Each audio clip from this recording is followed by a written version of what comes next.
सुवार्थेंत मिसावाची काणी आणि जिनी आसा. सुवार्थेच्या पाठांत मिसावाचें व्याख्यान आसा. सुवार्थेंत मिसावाचो सार आसा. आयचे सुवार्थेंत मिसावाची प्रक्रिया आसा. मिसावाचे धनात्मक आणि ऋणात्मक वा आशादायक विशय आणि आडकळीचे विशय आसात. जेजू आपले शिकवणेंत कितेंच लिपयना. हांगासर कितेंच दगलबाजीपण ना, नाटक ना, भासप ना, दाखोवपाची चाल नंचना. हांगासर सकड शिदा. पयल्यान मिसावाचो धनी वा सावकार आसा. हो विशय जेजूच्या पिकाच्या धनिया लागीं ताणें आपल्या पिकाच्या शेतांत वावराडी धाडच्याक मागा म्हणल्या उतरांनी भोव स्पश्ट जाता.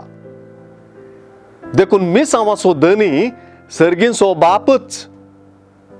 पीक, पिकावळ वा रैताचे भाशेंत हें मिसांव विवारिलां देखून मिसावाच्या धनयाक सावकारच म्हणयत.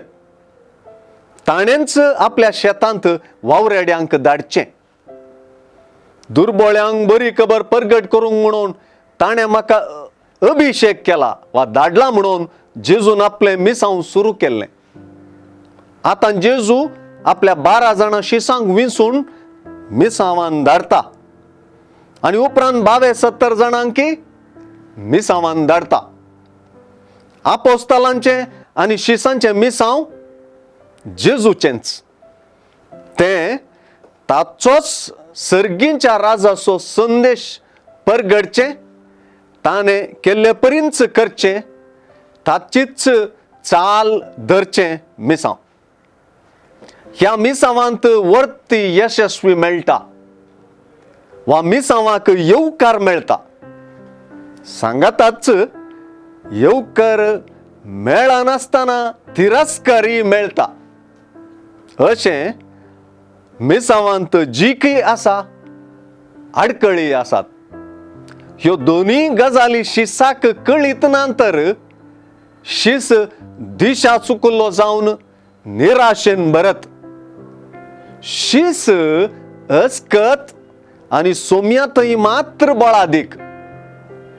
देखून सोम्याची वागटा मध्ये शेळयांक धाडलेले परी हांव तुमकां धाडटां. ही उतरां शिसांचे त्राण आसात.